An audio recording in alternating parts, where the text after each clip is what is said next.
x égale à b, alors cette aire l'aire de ce domaine est exactement égale à l'intégrale entre a et b de f de x dx.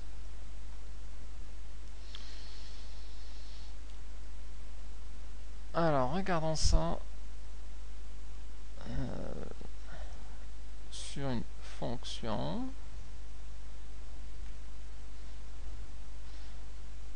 X, f de x, on a le i, on a le j.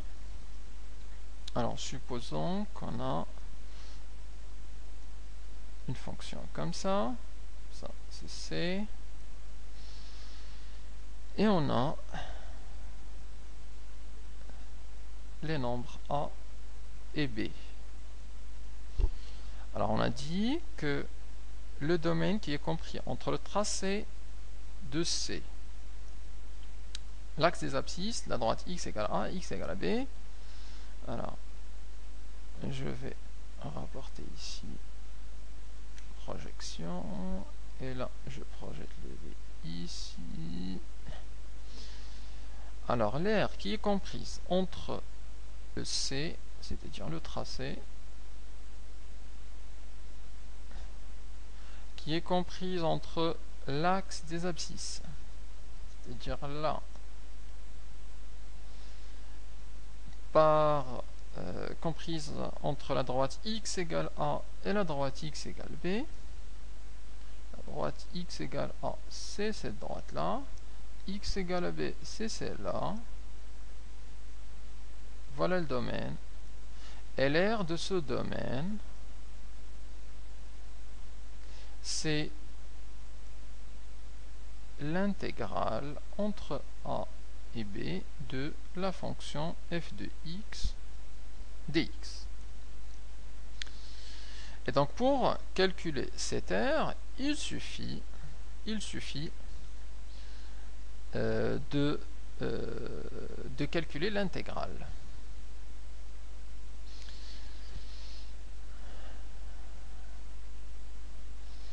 Alors, un petit exemple.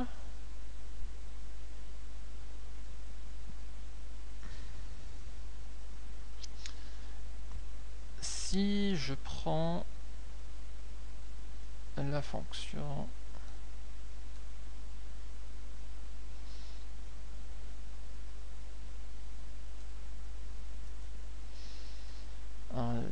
fonction x au carré.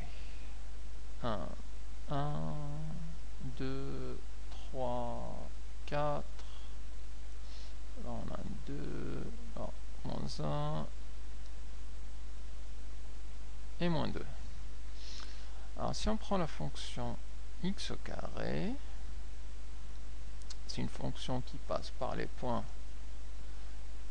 par le point 0, par le point 1, 1 et par le point 2, 4, puisque 2 au carré ça nous fait 4. Donc elle passe comme ça.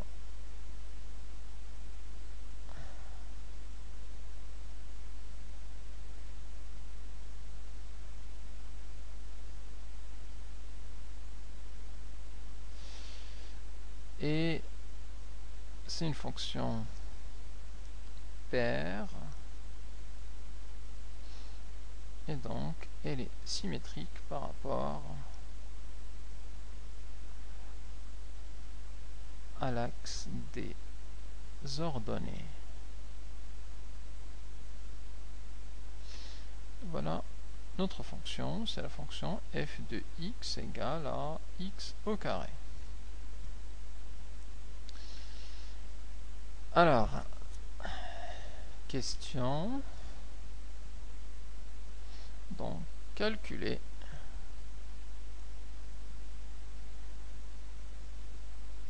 l'aire du domaine assuré.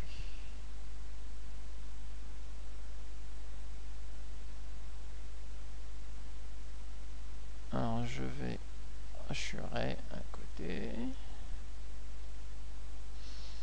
par exemple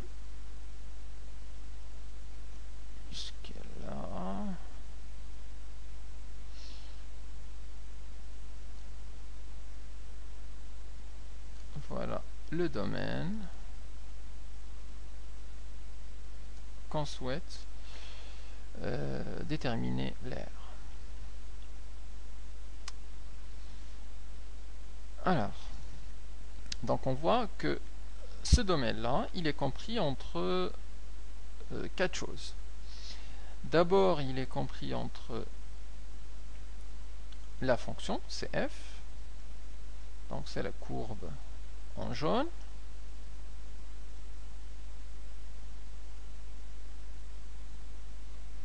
il est compris entre l'axe des abscisses, et finalement il est compris entre la droite d'équation y égale, plutôt x égale à 2, ça c'est x égale à 2, et la droite d'équation x égale à 0. Et donc pour calculer cette aire, alors il faut appliquer l'intégrale, c'est l'intégrale entre 0 et 2 de la fonction f de x, c'est-à-dire de x carré, comme ceci, dx.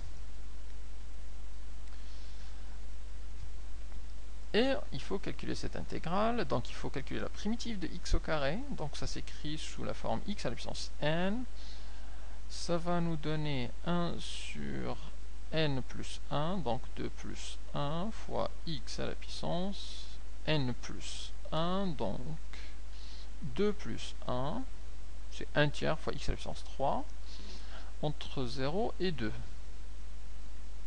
Donc ça nous donne simplement x3 sur 3 entre 0 et 2. Et on va appliquer ce terme en 2 moins ce même terme en 0. Donc ça va nous donner 2 à la puissance 3 sur 3 moins ce même terme appliqué en 0. C'est-à-dire 0 à la puissance 3 sur 3. 0 à la puissance 3 sur 3, ça fait 0 directement. Et là, le 2 à la puissance 3, c'est 2 fois 2 fois 2, donc ça fait 8. Et ça nous donne simplement 8 divisé par 3.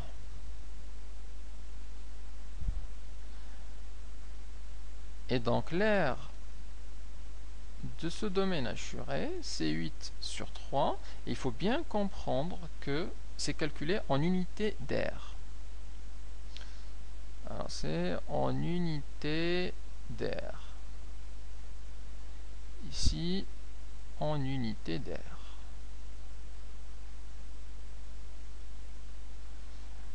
C'est-à-dire que si l'unité ici utilisée, c'est 1 cm et là 1 cm, alors le 8 sur 3, ça va être 1 cm fois 1 cm, ça fait du centimètre au carré.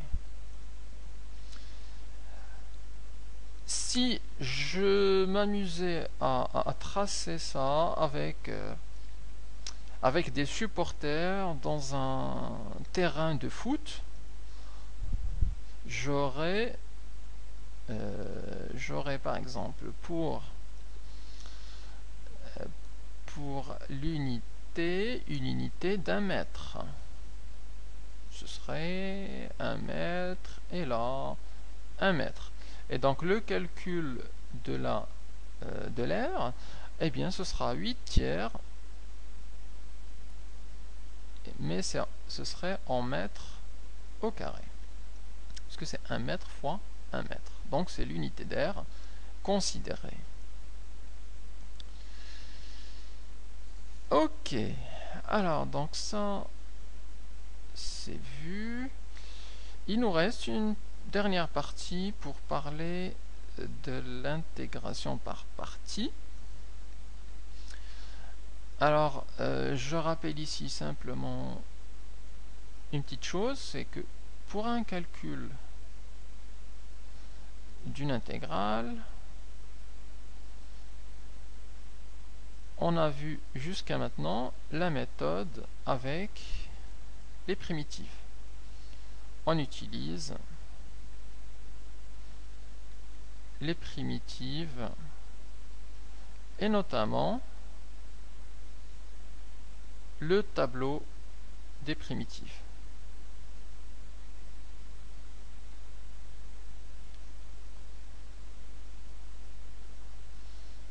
Soit le tableau avec des x, soit le tableau avec des u. Alors, on a une autre façon de calculer des intégrales, notamment pour des intégrales un petit peu plus compliquées que cela, c'est d'utiliser une intégration par partie.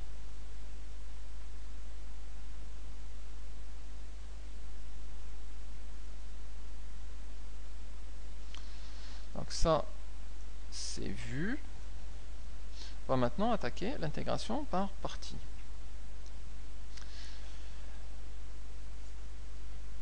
Alors, pour l'intégration par partie, on a une propriété essentielle qu'on utilise. C'est la propriété de l'intégration dite par partie.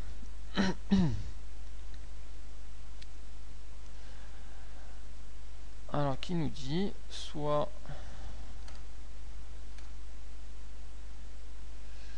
U et V des fonctions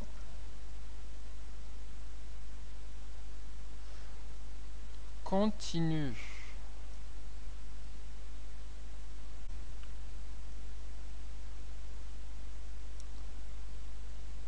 on peut alors écrire que l'intégrale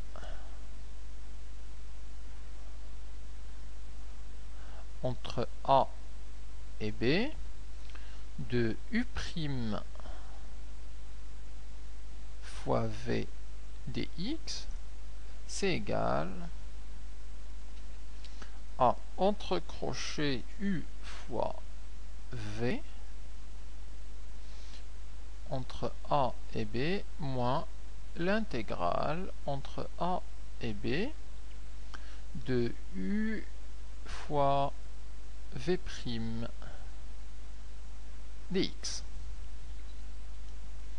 Donc c'est ce qu'on appelle l'intégration par partie. Alors, regardons un exemple.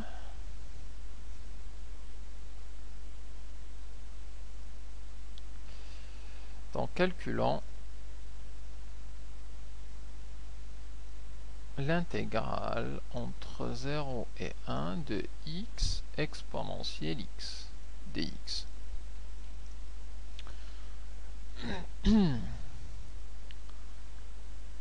Et pareil, là, ne me dites surtout pas que la primitive de ça, j'écris ça, x exponentielle de x dx, que la primitive de x c'est 1, que la primitive d'exponentielle x c'est exponentielle x, puisque ça c'est un produit, et c'est entre 0 et 1.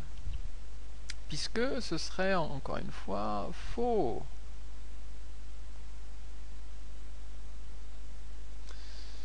Là, on a un produit, et donc quand on a un produit, on n'a pas de propriété pour le produit. On a une propriété pour la somme d'intégrales, mais pas pour le produit de fonction. Donc comment on va faire? On va utiliser justement l'intégration par partie. On va définir